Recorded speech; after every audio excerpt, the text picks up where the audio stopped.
अपना बलिदान देकर मुर्दों में से तीसरे दिन जी उठकर यीशु मसीह ने उस गुलामी से हमको आजाद कर दिया है। लेकिन फिर भी क्या कहते हैं, उस गुलामी के अंदर लोग हैं। और देखो एक चीज है, बड़ा महत्वपूर्ण खंड है आज कि परमेश्वर ने जो देखो तीन प्रकार की गुलामी है। तीन प्रकार के लोग हैं इस पूरी दुनिया में। तीन प्रकार के लोग इसके अनुसार जो तीन प्रकार के अलग अलग पापों में फंसे पड़े हैं और परमेश्वर ने उनको छोड़ दिया। मतलब परमेश्वर ने उनको गुलाम रहने के लिए ही छोड़ दिया है। क्यों छोड़ दिया उनको गुलाम रहने के लिए? क्योंकि वो गुलाम रहना ही पसंद करते हैं। उनको उस पाप की गुलामी पसंद है। इसीलिए मेरे साथ खंड निकाले रोमियो उसका पहला अध्याय, जल्दी से निकाले रोमियो उसका पहला अध्याय, उसका 24 पद से हम देखेंगे तीन प्रकार की समुदाय को यीशु मसीह ने गुलाम रहने के लिए छोड़ दिया है। प्रभु ने स्वतंत्र कर दिया है, लेकिन परमेश्वर ने हर किसी को स्वतंत्र नहीं किया है। हर किसी को स्वतंत्र नहीं करा है। लेकिन तीन प्रकार के लोग जिनको परमेश्वर ने छोड़ दिया, बाइबल में यहाँ पे लिखा हुआ है। और मेरे साथ निकाले रोमियो पहला अध्याय 24 पद से कोई पढ़े, देखिए क्या लिखा है।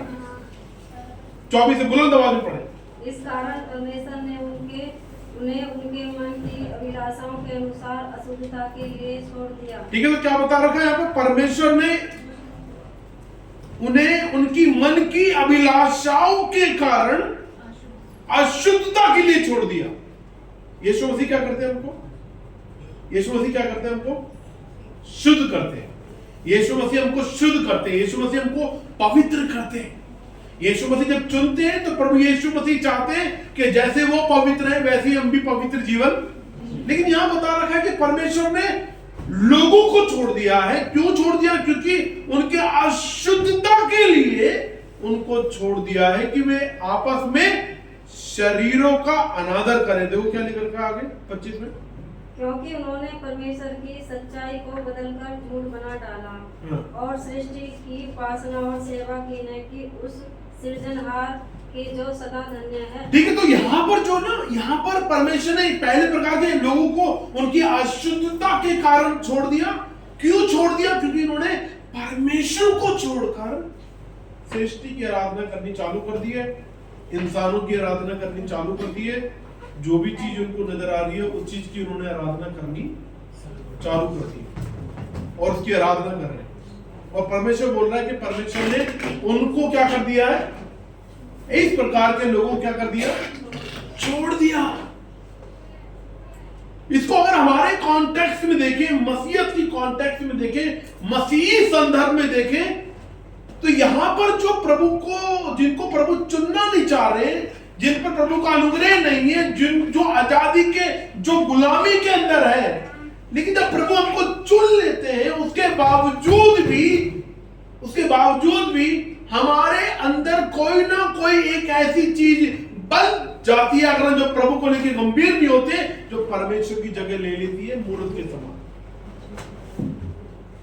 और वो सोच है, हम इस समय में सोच सकते हैं वो मूर्त कौन सी है, वो सीरत किसकी है, वो तस्वीर किसकी है, किसकी हम आराधना कर रहे हैं, कौन है वो?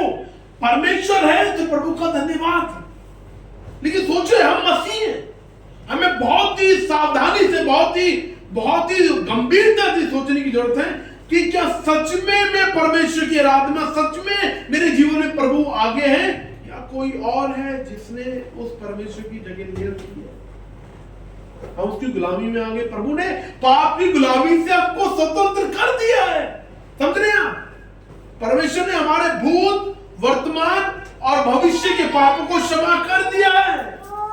लेकिन हमारे ही पाप की अभिलाषाओं के कारण, हमारे अशुद्ध मन के कारण हम खुद ही अपने आप को ऐसी स्थिति में लेकर आ जाते हैं, ऐसी चीजों को पसंद करने लग जाते हैं जो परमेश्वर की जगह ले लेती है। Think about that. कौन सी वो चीज? सोचे, हो सकता है वो जॉब भी हो सकती है। लोग अपनी जॉब पर घमंड करते हैं, हाँ भाई मैं ये जॉब है मेरी, लोग अपने परिवार को क्या कहते हैं भाई, ज्यादा बढ़ा के रखते हैं। हाँ, मेरा परिवार, मेरा पति, मेरे बच्चे, मेरी पत्नी, मोबाइल, सोशल मीडिया। सोचो कौन सी चीज है जिसको हम ज्यादा करने में, हम ज्यादा समय बिताने में हमें अच्छा लगता है। वही चीज हमारा परमेश्वर है, याद रखें। वही चीज हमारा परमेश्वर है जिस चीज में हम ज्यादा समय बिता रहे, ज्यादा सोचने में हम समय बिता रहे। ये इतना याद रखें, ध्यान दीजिएगा, हम एक आत्मिक युद्ध में हैं। हम मसीह लोग एक आत्मिक युद्ध में हैं और हमारे अंदर युद्ध चलता रहता है। मैं तो इस 24 साल के अनुभव में, मसीही होने के 24 साल के अनुभव में इस चीज को पहचान पाया हूं कि जो असली युद्ध है हमारे माइंड के अंदर चलता रहता है, जिसको हम आत्मिक युद्ध बोलते हैं। जिसको हम आत्मिक युद्ध, हमारे अंदर युद्ध चलता रहता है, उसको माफ करूं नहीं करूं, इस चीज से दूर हूं नहीं हूं, है ना। हमारा माइंड के अंदर चलता रहता है कौन सी चीज में हम ज्यादा समय बिताएं। और यहां परमेश्वर बोल रहा है, प्रभु ने हमको छोड़ने के लिए नहीं चुना है, लेकिन इस पाप की अभिलाषा के कारण, अशुद्धता के कारण वो हमने उसको पहन लिया है। उस पाप को पहन लिया, पाप हमको अच्छा लगने लगा है, इसीलिए उस पाप के कारण हम खुद ही प्रभु से दूर हो गए, हम खुद ही परमेश्वर से दूर। प्रभु ने हमको छोड़ने, प्रभु ने हमको आजाद कर दिया है, प्रभु ने हमको स्वतंत्र कर दिया है। लेकिन सोचे कौन सी ऐसी चीज है जिसके हम अभी भी चुपके सीक्रेटली उपासना कर रहे हैं। और प्रभु चाहता है, अगर प्रभु ने हमको चुना है, प्रभु चाहता है कि हम पश्चाताप करें और प्रभु को अपनी लाइफ में सही ऑर्डर में लेकर आए।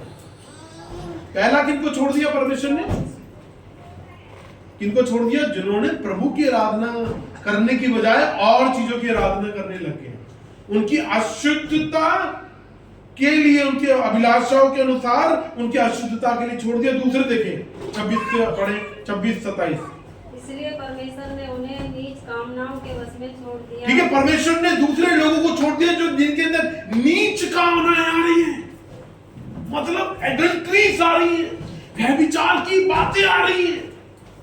ये नेचुरल है कि हमारे अंदर भाई अपोजिट जो लड़की लड़का भाई उसके लिए हमारे अंदर वो बातें आती हैं, लेकिन उन चीजों को भी हमें कंट्रोल परमेश्वर के द्वारा कर सकते हैं, प्रभु यीशु मसीह की सहायता से कर सकते हैं। हमारा रिश्ता परमेश्वर के साथ में है कैसा, उसके अनुसार हम कर सकते हैं। या तो उसको हम ज्यादा सोचने में हमें ज्यादा मजा आ रहा है, प्रभु रहने दो please, let me think about this, सोच रहे थे नहीं, प्रभु को मौका दे, प्रभु को प्रार्थना करने, प्रभु को बनाकर हमारे अंदर किसी भी स्त्री या किसी भी पुरुष के लिए कुछ, किसी भी के लिए अगर हमारे अंदर गलत भावनाएं आ रही हैं तो उसके लिए हमें क्या करने की जरूरत है? प्रार्थना। हमें उससे भागने की जरूरत है। यूसुफ ने क्या किया? यूसुफ ने क्या किया जब पोतीफर की वाइफ ने उसके साथ कुछ बुरा करने के लिए उसको बोला, वो भाग लिया वहां से, भाग लिया वहां से।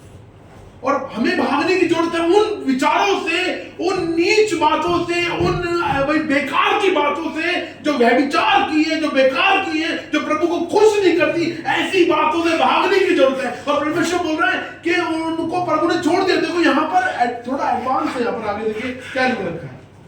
यहाँ तक कि उनकी स्त्रियों ने भी स्वाभाविक व्यवहार को उससे जो स्वभाव के विरुद्ध है बदल डाला। ठीक है, तो मतलब स्त्रियों ने स्वाभाविक व्यवहार को बदल डाला। आगे देखो क्या लिख रखा है। वैसे ही पुरुष भी स्त्रियों के साथ स्वाभाविक व्यवहार छोड़कर आपस में कामतुर होकर रहने लगे, और पुरुषों ने पुरुष के साथ निर्जल काम करके अपने धर्म का फल पाया। ठीक है, तो अगर देखेंगे आज के समय में स्त्रियां स्त्रियों से शादी कर रही है, पुरुष से शादी कर रहा है। और आपने देखा भी होगा इवन रेड लाइट पर भी जो पुरुष जो होते हैं वो स्त्रियों के कपड़े पहनकर वो पैसे मांग रहे होते हैं, है ना। कल तो हम जो मैं बच्चों को लेकर आ रहा था, एक की तो शक्ल इतना, उसने जो पैंट लगा रखा था, जो डिस्टेंस पर लगा रखा था, पता नहीं क्या था वो धुला हुआ था, पूरा बंदर की तरह लग रहा था वो। मतलब ऐसा वाला उस आदमी ने कर रखा था स्त्री के कपड़े पहनकर। और यहाँ परमेश्वर बोल रहा है कि भाई सोचो, पुरुष से शादी कर रहे हैं। हमारे तो भारत के अंदर ये एक ऑर्डर भी निकल गया, विदेशों में तो ये आम है, अमेरिका में आम है, यूरोप कंट्री में आम है ये बात के भी, क्या कहते हैं, पुरुष पुरुष से और स्त्री स्त्री से, इवन पेरेंट्स इस चीज को लेकर अलाउ करते हैं यूरोप के अंदर ना, अमेरिका के अंदर। अगर पुरुष पुरुष से शादी के लिए भाई क्या करते हैं वो कर रहे, माता पिता खुश हो रहे, स्त्री स्त्री शादी के लिए बोल रहे, माता पिता खुश हो रहे, और यही ट्रेंड हमारे भारत में आ रहा है। सोचो यहां तक कि सुप्रीम कोर्ट के अंदर ये ऑर्डर पास हो गया कि हाँ भाई क्या कहते हैं, पुरुष पुरुष से और स्त्री स्त्री से शादी कर सकता है। और आपने ध्यान दिया होगा तो कुछ पहले न्यूज के अंदर ये एक जो पहली शादी हुई थी ओपनली, क्या कहते हैं, पता नहीं हैदराबाद पता नहीं कहां पर शादी हुई थी, वहां पर न्यूज के अंदर आई थी, अखबारों के अंदर आई थी कि भी पुरुष ने पुरुष से शादी करी, हंसते हुए लोग अटेंड कर रहे हैं उसको। परमेश्वर ने एडम के लिए जॉन को नहीं बनाया, एडम के लिए किसको बनाया, ईव को बनाया। एडम, परमेश्वर ने ये नहीं बोला कि ओ ईव तेरे भाई इसके लिए, भाई ईव के लिए या एडम के लिए अकेला अकेला रहना अच्छा नहीं, चलो मैं ईव के लिए जीव बनाती हूँ, एडम के लिए जॉन बनाता हूँ। नहीं, परमेश्वर ने आदम के लिए हव्वा बनाया और हव्वा के लिए क्या बनाया, आदम एडम बनाया। और पता है ये बड़ी दुख की बात है कि सोचो शैतान कैसे बुद्धि को भ्रष्ट कर देता है। ये कुछ और नहीं है, परमेश्वर ने आदम और हव्वा बनाया, बीच का कोई है ही नहीं, बीच का कोई बनाया ही नहीं।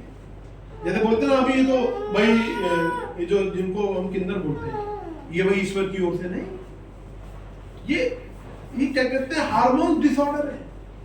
अगर केमिकल लैंग्वेज में बोले, डॉक्टर उसकी भाई क्या कहते हैं मेडिकल लैंग्वेज में बोले तो हार्मोन डिसऑर्डर है, इसका इलाज चलना चाहिए, इसकी काउंसलिंग चलनी चाहिए। लोग अपने आप को बदल रहे हैं, पुरुष से स्त्री बन रहे हैं, अपना क्या कहते हैं ऑपरेशन करा के, और स्त्री से पुरुष बन रहे हैं ऑपरेशन कराकर। और परमेश्वर बोल रहा है कि ऐसे लोगों को परमेश्वर ने क्या कर दिया, छोड़ दिया, क्योंकि उनको क्या करना, वो काम अच्छे लग रहे, वो काम करने अच्छे लग रहे।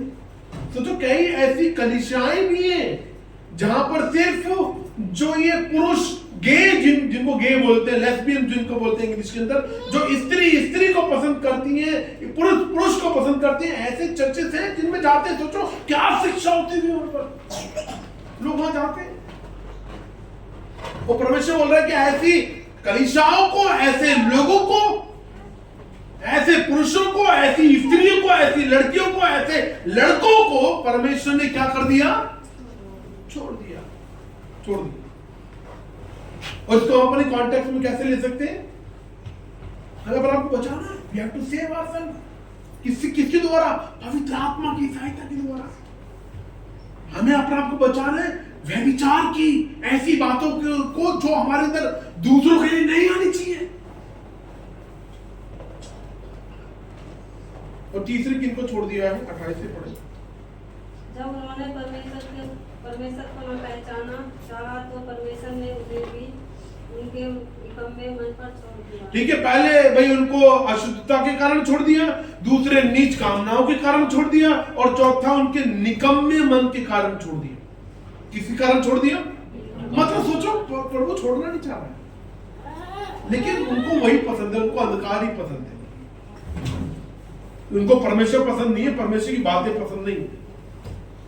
आगे देखिए क्या लिखा है कि वे अनुचित काम करें, इसलिए वे सब प्रकार के अधर्म और दुष्टता और लाभ और वैरभाव से भर गए, और दाह और हत्या और झगड़े और छल और ईर्ष्या से भरपूर हो गए, और चुगलखोर, बदनाम करने वाले, परमेश्वर से घृणा करने वाले, दूसरों का अनादर करने वाले, अभिमानी, नीतिमार, बुरी बुरी बातों के मानने वाले, माता पिता की आज्ञा न मानने वाले, निर्बुद्धि, विश्वासघाती, न्याय रहित और निर्दय हो गए। वे तो परमेश्वर की यह विधि जानते हैं कि ऐसे ऐसे काम करने वाले मृत्यु के दंड के योग्य हैं, तो भी न केवल आप ही ऐसे काम करते हैं, वरन करने वालों से प्रसन्न भी होते हैं। देखो ये जो है, ये जो उनको, ये देखो ये ऐसा लग रहा है कि ये बहुत, अरे तो भाई नेचुरल है, लेकिन परमेश्वर की नजर में ये बहुत सीरियस है। ये परमेश्वर की नजर में बहुत सीरियस है कि जब कोई लोभ करता है, जब किसी के मन में वैरभाव होता है, जब कोई ढा करता है, हत्या करता है, झगड़े की बातें करता है, छल करता है किसी के साथ में, ईर्ष्या करता है, चुगली करता है, किसी को बदनाम करता है, परमेश्वर से घृणा करता है, अनादर करता है, दूसरों को अभिमान घमंड से भरा हुआ होता है, दुबई बड़ा चढ़ा के बाद डींग मारने वाला होता है, बुरी बुरी बातें बोलने वाला होता है, माता पिता का अनादर करने वाला होता है, निर्बुद्धि होता है, विश्वास होता है। ऐसे ऐसे काम करने वालों को भी परमेश्वर ने छोड़ दिया। क्यों छोड़ दिया? क्योंकि उनको यही पसंद है। जैसा होता है ना, कादर खान की फिल्म में देखी हुई, पता नहीं कादर खान पता नहीं कौन सी फिल्म थी, उसमें क्या कहते हैं, उसका पेट शुरू से लेकर सुबह से लेकर शाम तक एक बात सुनता है तो उसका पेट मोटा होता रहता है ना। वो डिसाइड करता है कि वो किसी को बताएगा नहीं, लेकिन उसका पेट मोटा होता रहता है।